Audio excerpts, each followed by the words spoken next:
Hi. Hello. Today I'm going to read a book to you.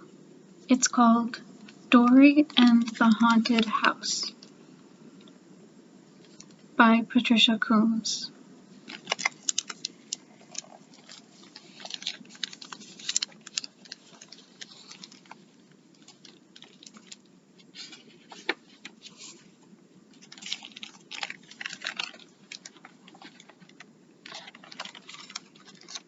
Dory and the Haunted House, written and illustrated by Patricia Coombs.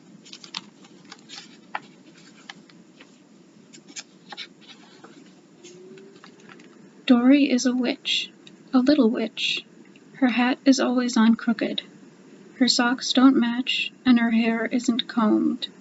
She lives in a house with a tall, tall tower. Inside the tower is a little secret room where the big witch mixes up magic. One day, just before Halloween, the sky grew dark and the wind began to blow. Dory and her black cat Gink were looking out the window.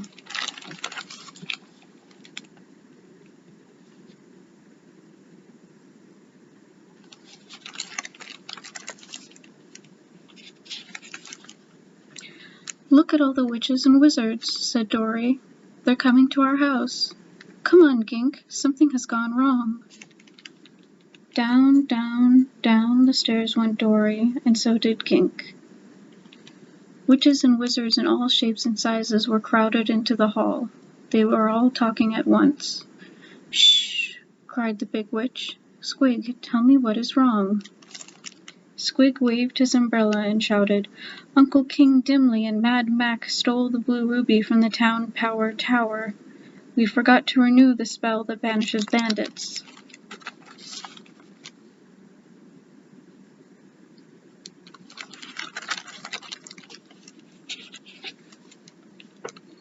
"If we don't get the blue ruby back by 4 o'clock, Dimly will have the power to turn us into weather vanes and toads and park benches."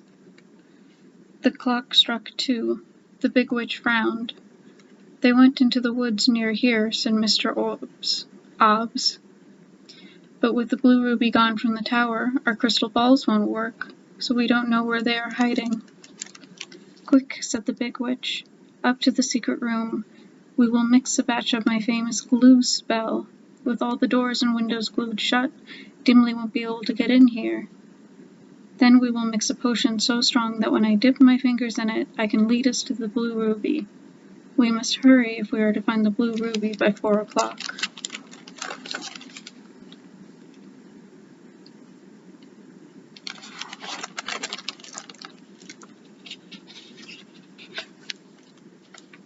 All the witches and wizards flocked up the stairs toward the secret room while the big witch mumbled over her plan.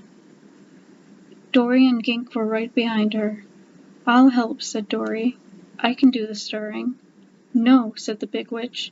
"Go back downstairs and wait. This is the most important magic ever mixed. It is only for grown-ups. You must be very good and very quiet."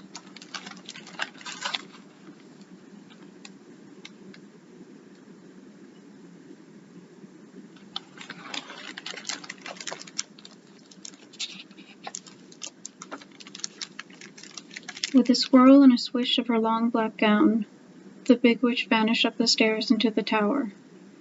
Dory sighed. Down, down, down the stairs she went, and Gink went with her. Dory thought and thought. "I know, Gink," she said. "We'll draw a face on the pumpkin. Drawing is nice and quiet. Come on, it's right outside the door."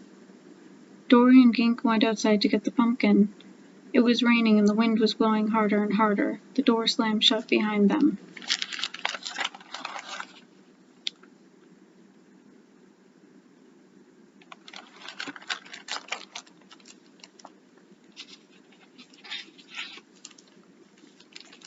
Dory picked up the pumpkin. She tried to open the door. It wouldn't open. She tried and tried.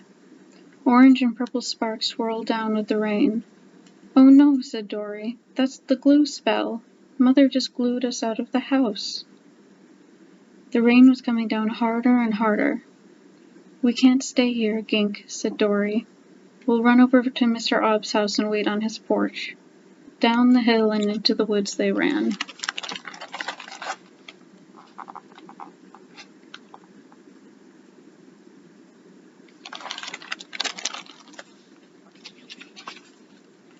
They ran and ran and ran, along one path, then another, and another.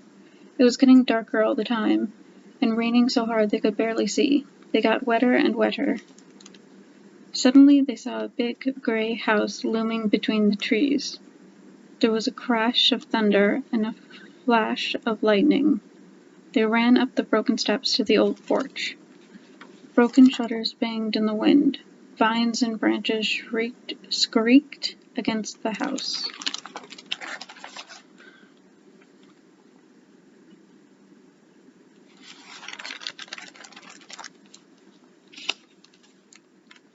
"Wow," said Dorry, "we took the wrong path. This isn't Mr. Obb's house. I never saw this place before. It will keep us dry, anyway. Come on, Gink." Dorry gave the door a push. It creaked open, and they stepped inside. Dorry squeezed the rain out of her hat and shoes. Gink shook himself. "It sure is dark and spooky in here," said Dorry, peering through the doorway. "I bet it's haunted. I bet we found the ghost house Mother used to talk about. Come on, Gink, let's explore."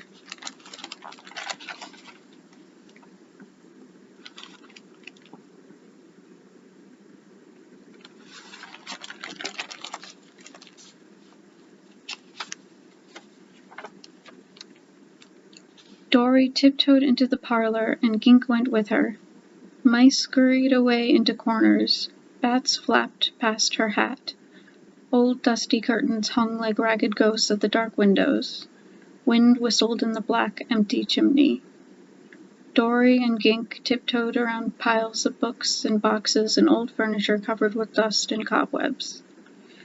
Outside, the branches scritched and squeaked louder and louder against the house. Lightning flashed and thunder boomed. Dorry jumped. Gink's fur stood on end. There were rattles and crashes and thumps. "This storm," said Dorry, "is making a lot of racket. It almost sounds as if someone is in the house besides us." They tiptoed into the old dining room and looked around.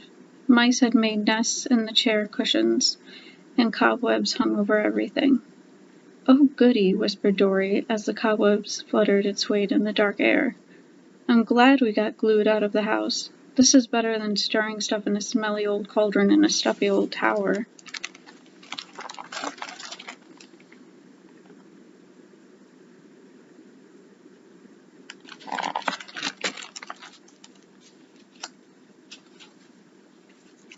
Dorry found another door and pushed it open. "Look, Gink, a haunted kitchen," she whispered.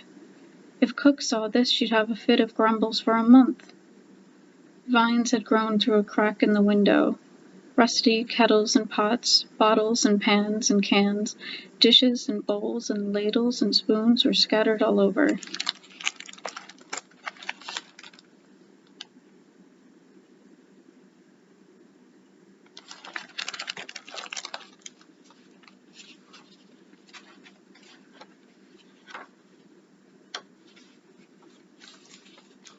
I think this is a good place to stop for now. I'll continue the story in the next video.